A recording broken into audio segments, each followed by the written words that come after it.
नमस्कार। मैंने अपने 2 वीडियो आपके पोस्ट किए अपने इस चैनल पे। आप लोगों की बड़ी रिक्वेस्ट मैंने की और सबसे पूछने के बाद मैंने अपना ये यूट्यूब चैनल शुरू किया। 2 वीडियो किए, दोनों बहुत अच्छा रिस्पांस आपकी तरफ से आया। आप लोगों ने उसे देखा, उसकी सराहना की। उसमें आपने जैसा वादा किया था आपने उसको सब्सक्राइब भी किया है। मैं एक बार और आपसे ये निवेदन करूंगा कि इसको सब्सक्राइब कराएं जिसमें मैं लाइव लेके आ सकूं। रिकॉर्डेड वीडियो वो भी छोटा करना पड़ता है चूंकि उसको भेजना पड़ता है बनवाने के लिए, तो उसमें रिकॉर्डेड होने की वजह से बहुत बड़ा वीडियो भेज नहीं सकते हैं। तो अगर हमारे पास हमारी सब्सक्राइबर की संख्या बढ़ जाएगी तो हम लाइव कर सकते हैं। आज मैंने सोचा कि चर्चा करूं कि उत्तर प्रदेश में जो आने वाले आगामी लोकसभा चुनाव हैं, इसमें जो गठबंधन की चर्चा चल रही है, नीतीश कुमार की बात हो रही है, कांग्रेस की बात हो रही है, राष्ट्रीय लोकदल की बात हो रही है, समाजवादी पार्टी की बात हो रही है, उसमें बहुजन समाज पार्टी की भी बात कुछ लोग करते हैं, कुछ विश्लेषक करते हैं राजनीति, कुछ नहीं करते हैं। मेरा अपना ये मत है कि उत्तर प्रदेश की राजनीति में 2024 के चुनाव में हम और देखते हैं जब, तो भारतीय जनता पार्टी आज जिस जगह पे है उसमें तमाम नुकसान के बाद भी भारतीय जनता पार्टी ही लड़ती हुई दिखाई देती है। कारण यह है कि सरकार है, उनके पास एक एजेंडा है, उनके पास लोकसभा में 85 टिकट देने हैं जिसमें मुस्लिम को टिकट नहीं देना है। एक चीज़ बड़ी इंटरेस्टिंग है कि आप अगर देश की सभी राज्यों का ज़रा सा विश्लेषण करेंगे तो जहां मुसलमान है वहीं भाजपा है। इस चीज़ को ज़रा सा गौर कीजिएगा, ये बिल्कुल एक आप ताज्जुब करेंगे। उत्तर प्रदेश में मुसलमान ज़्यादा है, भारतीय जनता पार्टी है। बिहार में मुसलमान ज़्यादा था, भारतीय जनता पार्टी और नीतीश कुमार थे, लगातार थे। उसमें बीच में जो पीरियड निकाल दीजिए, एक बार जो तेजस्वी के साथ जुड़े थे, फिर आप देखिए बंगाल में 3 सीटों से भाजपा जो है 100 के करीब पहुंच जाती है चूंकि वहां मुसलमान है। और जिन राज्यों में मुसलमान नहीं है, कर्नाटक में भी थोड़ा मुसलमानों की संख्या ज़्यादा है, मुसलमान आप देखेगा है ज़्यादा, तो वहाँ भारतीय जनता पार्टी आ गई। हालांकि वो सरकार छीन के ली गई है, चाहे वो कर्नाटक की हो, चाहे मध्य प्रदेश की हो, चाहे राजस्थान की हो, चाहे महाराष्ट्र की हो, चाहे ये सरकार, पंजाब को आप देख लिए, जहाँ मुसलमान आपको कम दिखाई देगा वहाँ भारतीय जनता पार्टी नहीं मिलेगी। कारण मुसलमान मुखर होकर भाजपा का विरोध करता है, भारतीय जनता पार्टी ने अपनी इसी चीज़ को अपना हथियार बना लिया है। तो सबसे बड़ी चीज़ ये है कि आप अगर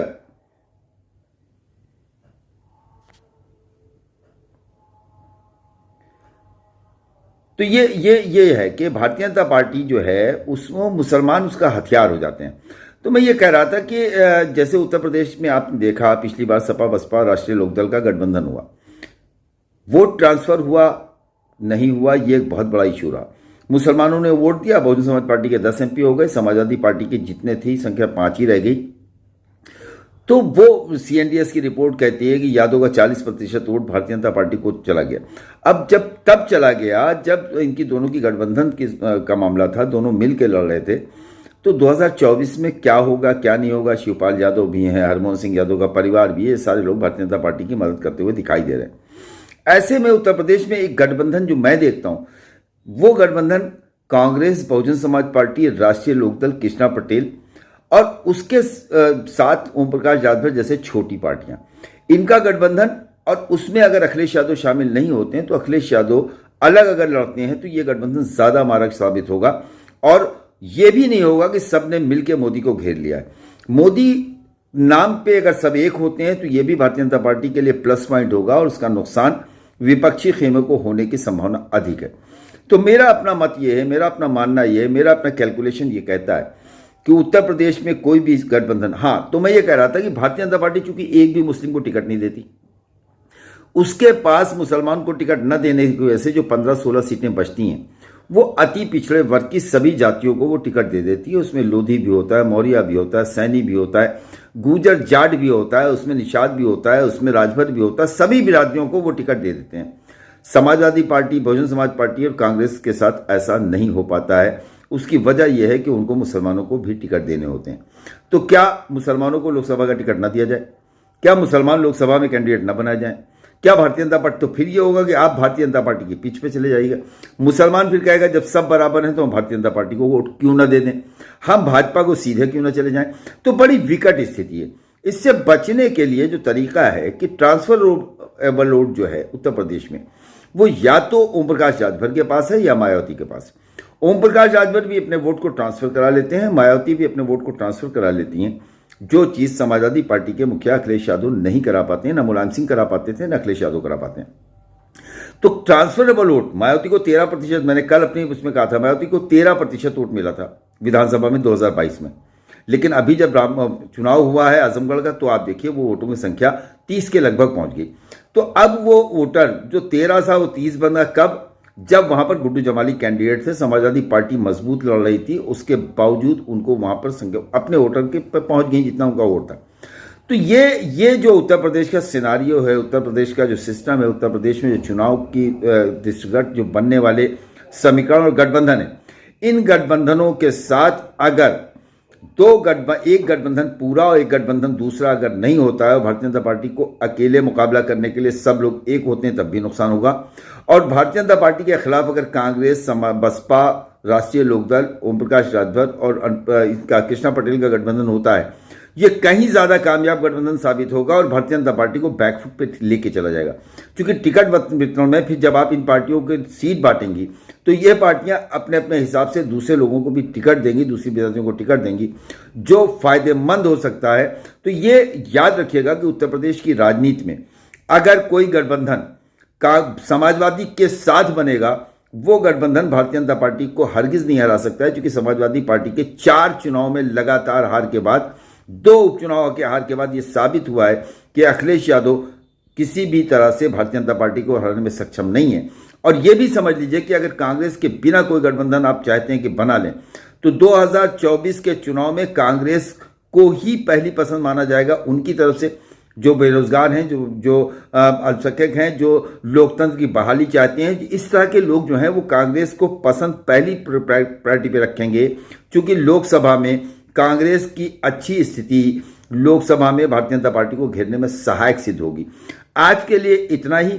मैं अपनी छोटे छोटे वीडियोस इसलिए डालता हूं कि इन छोटे वीडियोस से मैं आपके बीच रोज उपस्थित रह सकूं।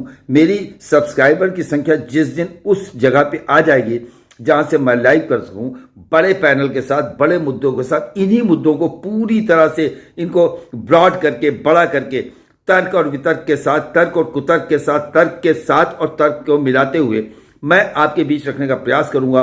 वो बातें मैं जो दूसरे चैनल्स पे नहीं करता हूं, वो बातें जो मैं चाहता हूं कि मैं दूसरे चैनल्स पे कह सकूं लेकिन पॉलिसीज की वजह से नहीं कह सकता हूं, उन बातों के मैं आपके बीच में रखना चाहूंगा। और ये बिल्कुल नहीं है कि मैं किसी पार्टी का पक्षधर हूं।